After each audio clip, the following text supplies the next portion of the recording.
Boa tarde, bom dia ou boa noite, depende do horário que você está assistindo a gente. Eu sou a Vitória Felipe, você está aí acostumado a acompanhar o Vozes Livres com a voz ou com o rosto do Guilherme Prado, mas hoje eu estou aqui para conversar com a Val, uma convidada nossa, daqui da região onde a gente fica, da Baixada Santista, diretamente de Peruíbe.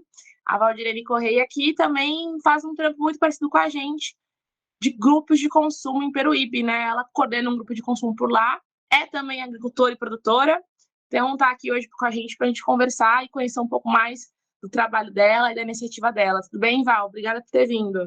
Boa tarde, bom dia, boa tarde, boa noite a todos. Um prazer estar aqui, uma honra receber o convite de vocês para conversar. Então, vamos começar pelo começo. Conta aí pra gente como é que funciona esse grupo de consumo de Peruíbe, como é que surgiu essa ideia, né? Como é que você toca as coisas por aí? Então, o grupo de consumo de Peruíbe nasceu na pandemia, com o fechamento das feiras e das escolas. E aí nós, agricultores, nos vimos na necessidade de escoar nossos produtos, né?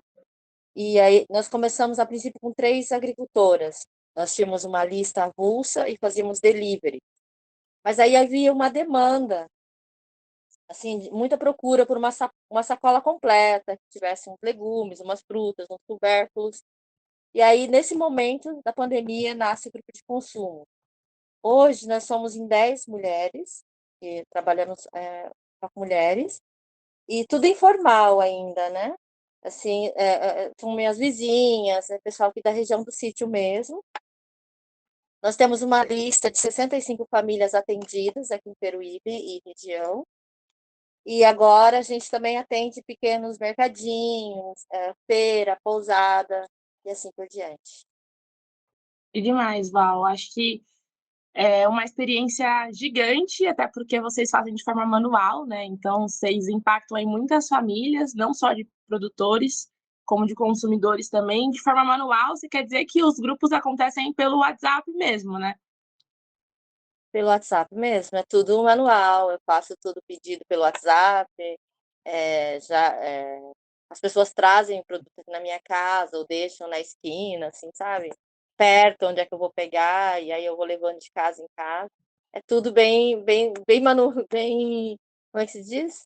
Rústico ainda, né? Assim, não tem nada. É tudo feito no papel ainda, as notinhas, essas coisas assim. Na mão ali, as tabelas, enfim, para agregar esse pedido, enfim. Isso é muito massa, porque acho que a pandemia realmente foi um boom desses grupos de consumo, né? Todo mundo passou a se preocupar em se alimentar melhor e todo mundo teve a dificuldade de não poder sair de casa, né? Então, a gente conversou aqui com outros empreendimentos também, outros grupos de consumo que também surgiram durante a pandemia, né? No caso do Livres, a gente surgiu antes, mas a gente sentiu também que durante a pandemia a gente teve um crescimento grande, né? Uma procura muito grande de consumidores novos. Mas o teu empreendimento é um empreendimento que chama muita atenção e que me interessa muito também, porque tá girando aí muitas mulheres produtoras. E aí eu queria saber como é que a Val se tornou uma produtora. Conta pra gente. Então, eu cheguei da Europa em 2013, e aí eu tinha um cachorro grande, ativo, que queria ficar pulando no mundo inteiro, e eu morava numa casinha alugada, pequena, sem quintal. E aí eu comecei a procurar, falei, vou procurar uma chácara, que daí ele pode ficar tranquilo. Mas no fim, assim, eu acabei conhecendo esse sítio e eu fiquei maravilhada, só que é bem longe, né? E meu esposo sempre disse: Ah, não, vamos comprar o sítio. Eu, não, não vamos comprar porque é longe para a escola, é longe para tudo. E no fim, acabei comprando o sítio e vim morar para cá. E aí, como o quintal era muito grande, que são 6 hectares, aí ficou grande demais o quintal. Eu tinha eu resolvi plantar alguma coisa, me vi na necessidade de plantar alguma coisa para poder o sítio se pagar, porque tem custos, né? E então, a partir daí, eu voltei para minhas raízes. Por quê? Porque meus pais são agricultores, tradicional, convencional, né? Do Paraná. E meu pai é agricultor, meu avô é agricultor. Sempre plantamos fumo, algodão, soja. E aí, minha família, eu venho de uma família de um quilombo, em São Miguel do Iguaçu, e foi reconhecido como quilombo a minha região em 2012, desculpa, 2012, Quilombo Apipu, que são o quilombo dos pretos dos Correias, que são da minha família. Então aí eu voltei para minhas raízes, né? Voltei a plantar o chazinho para meus filhos, voltei a plantar minha comida, a comida que eu já tinha esquecido, sabe? Foi assim, meio que voltando no tempo, sabe? Voltando às minhas raízes realmente. Que lindo, Val. Foi meio que sem querer que você teve esse reencontro, então, aí com a tua história e com esses antigos hábitos, né? Exatamente, porque assim, meus pais não imaginavam que eu voltaria para a terra, porque eu nunca me interessei pela terra. Eu ia lá de vez em quando, eu fiquei 10 anos sem ir no sítio, porque só tinha soja. O que que eu ia fazer lá? Soja e poeira. Aí fiquei muitos anos, mas assim, eu voltei à raiz da minha avó, que cozinhava no fogão a lenha e fazia uma garrafada pra gente quando a gente estava doente. E aí eu comecei a ver a importância de se conectar com a terra, a importância de não perder os hábitos, de me reconhecer como mulher negra, como quilombola, das tradições mesmo, não deixar morrer. Assim, é uma coisa muito importante, né? Isso é muito importante, Val, porque isso se perde, às vezes, ao longo dos anos, essas tradições, que é tão valorosa, assim, né, para a história até do nosso país, enfim. E eu vejo que a questão da produção, às vezes, é muito ligada à figura do homem, né? Que está lá, assim, quando a gente vai falar de quem produz os alimentos, normalmente é uma figura masculina que vem à nossa cabeça, né? Mas é importante ter isso na mente, que muitas mulheres estão aí nessa função também, né? E que também estão sendo invisibilizadas, e que também estão sendo recebendo péssimas remunerações, enfim, também estão aí numa situação precarizada de trabalho, né? Mas você falou que sua família plantava soja, eu fiquei curiosa, o que você planta aí no teu sítio? Eu planto banana, abacaxi, frutas em gerais, legumes, inhame, tubérculos, né, mandioca. Tenho galinha, tenho orécor nobres, tenho meus chazinhos, assim. Eu comecei a princípio As a plantas estão plantar por aí, então. para mim em agrofloresta, mas assim, eu comecei a plantar para mim mesmo, né? Aí o que eu tivesse sobrando a mais, eu venderia para me ter uma grana, né? Você já tem um processo aí, então, de pensar em implantação num esquema de agrofloresta, né? Que é uma coisa aí também que já está aí avançando e não só plantar um único tipo de alimento, né? Isso é muito interessante para a gente conseguir praticar a agroecologia de fato, né? Então, esse é um grande exemplo, Val, para mim. Toda vez que eu te vejo falar assim nas atividades nossas da economia solidária, que é onde a gente conversa, né? A gente está organizado dentro do Fórum de Economia Solidária da Baixada Santista, né? Eu aqui em Santos, com Livres, a Val, com o grupo de consumo dela lá em Peruíbe, mas a gente está sempre em contato em rede, como a gente fala, construindo, né, o movimento, enfim, pensando, tentando formular o que é essa economia solidária, o que é essa agroecologia. Então, toda vez que eu te vejo falar, para mim é uma grande inspiração, me motiva muito, Val. Eu me vejo muito em você, assim, quando você fala das suas tradições, da sua história, acho sempre muito emocionante.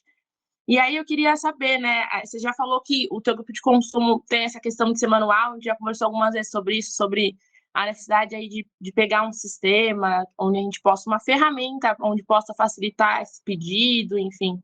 Mas quais são as dificuldades agora que você está enfrentando dentro do grupo de consumo ou até na terra aí também na plantação? E qual o plano aí onde você está mirando para o futuro aí, para os próximos anos? Até porque a gente está na virada aí de ano, próximo final do ano. Quais são as metas aí, Val? Ai, obrigada pelas suas palavras, Soraya. Eu também tenho, assim, eu me vejo muito em você também, vocês são inspiração para mim. Mas falar de agroecologia é uma coisa assim que nós negras, nós mulheres, sempre fizemos. E igual economia solidária, a gente sempre fez, mas não tinha um nome para isso, né? E para a gente, as mulheres sempre plantaram em volta da casa, as mulheres sempre tomaram conta da família, do marido, de todo mundo, mas não tem ninguém que tome conta delas. Porque o feminismo sempre existiu isso, mas nós somos sempre invisibilizados. Hoje em dia, nós olhamos mais com outros olhos para as mulheres rurais, as mulheres em geral, né? E assim, você perguntou para mim sobre as dificuldades daqui, né? A primeira é a distância, porque eu moro bem longe e as estradas são ruins. estrada eu moro no parque, mas meus vizinhos, tenho vizinhos que moram ao redor do parque, então não tem manutenção de estrada, quem tem que fazer estrada, se chove, é difícil para escoar a produção. E nesse momento também o poder de compra dos brasileiros diminuiu muito. E isso a gente sente, assim, com o aumento da inflação, as pessoas cortam as frutas, cortam os legumes, para poder realmente a grana deles dar para poder fechar o mês. Porque eu não vendo só para o pessoal da elite, eu vendo na periferia. E eu sinto isso, que as pessoas diminuíram realmente o poder de compra dela, né? Mesmo a gente ter mantido um preço acessível para todos, um preço justo, as pessoas estão comprando cada vez menos produtos saudáveis. E aí você perguntou sobre meus sonhos para o futuro. Eu tenho, assim, vários sonhos, né? Eu sonho que o grupo de consumo aumente e atinja a galera lá da quebrada, para que todos tenham direito de ter um alimento justo e saudável na mesa. E aqui, assim, no meu sítio, nós estamos plantando um café agroecológico. E eu já plantei algumas mudas, mas aí, assim, eu estou fazendo aos poucos. Eu mesmo estou fazendo as mudas aqui. Então, assim, é um trabalho a longo tempo, né? E na mesma pegada do grupo de consumo, assim, eu acredito muito que a gente tem que fazer geleias, fazer polpas, para poder agregar valor ao produto e assim melhorar a qualidade de vida do pessoal aqui do sítio também, das mulheres do sítio também, né? E acredito muito em parcerias, e acredito assim, que se todos derem a mão, formar redes mesmo, né? Para que a galera que está precisando, que não é a elite que está precisando comer, quem está passando fome, é o pessoal da periferia mesmo, das quebradas mesmo. E tem que chegar aqui, um alimento limpo nunca chega na quebrada. E assim, esse é um dos meus sonhos. Pode ser assim, isso é tudo utopia. Não é. Se cada um fizer um pedacinho, sabe? Vai melhorar. Tem que melhorar.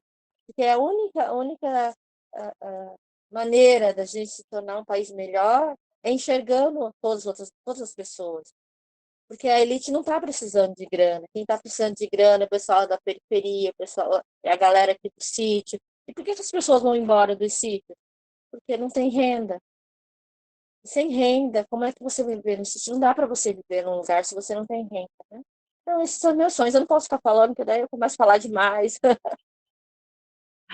Imagina que bom. Os sonhadores são as pessoas que o mundo precisa, né? A gente precisa sonhar para poder criar, né? Pensar que outro mundo é esse que a gente quer construir. Mas toca num assunto muito importante, Val, que é como que a gente consegue perceber que as pessoas estão parando de consumir algo que é essencial, que é comida, né?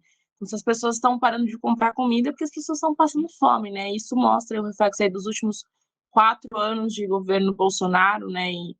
E a situação que o país se encontra hoje com a fome crescente, né?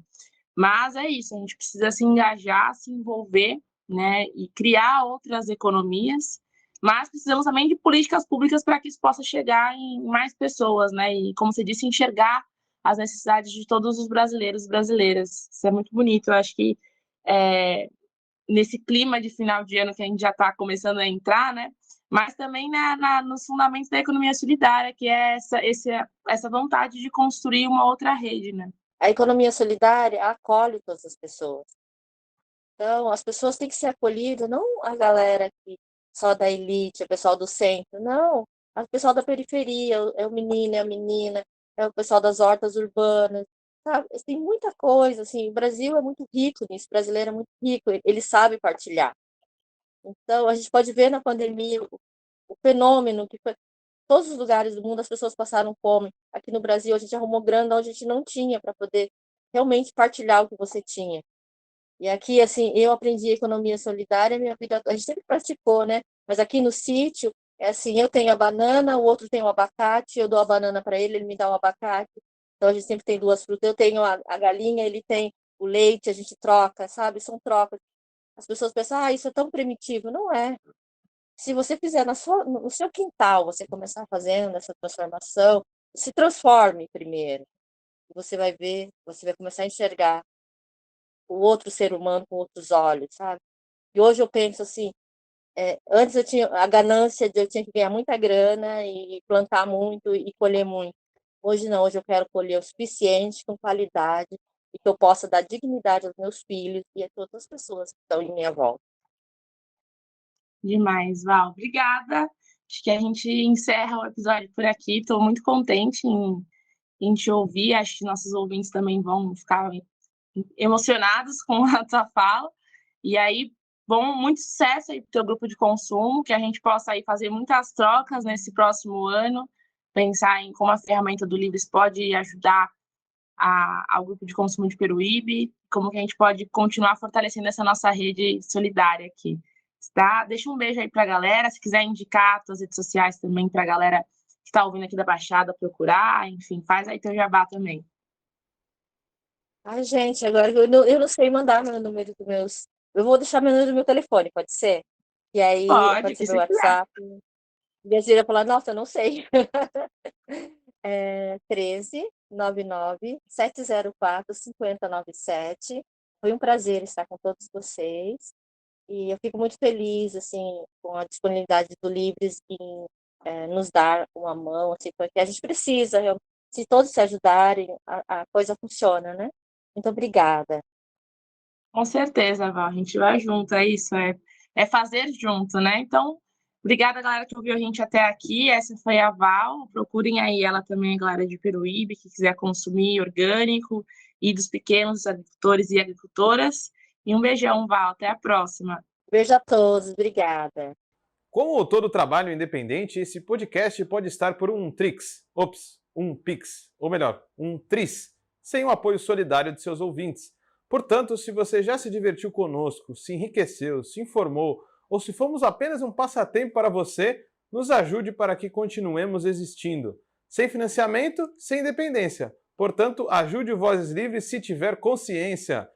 Isso pode ser feito pelo nosso apoia-se /podcast Vozes Livres ou pelo Pix, pelo e-mail podcastvozeslivres@gmail.com, escrevendo no assunto a palavra Vozes.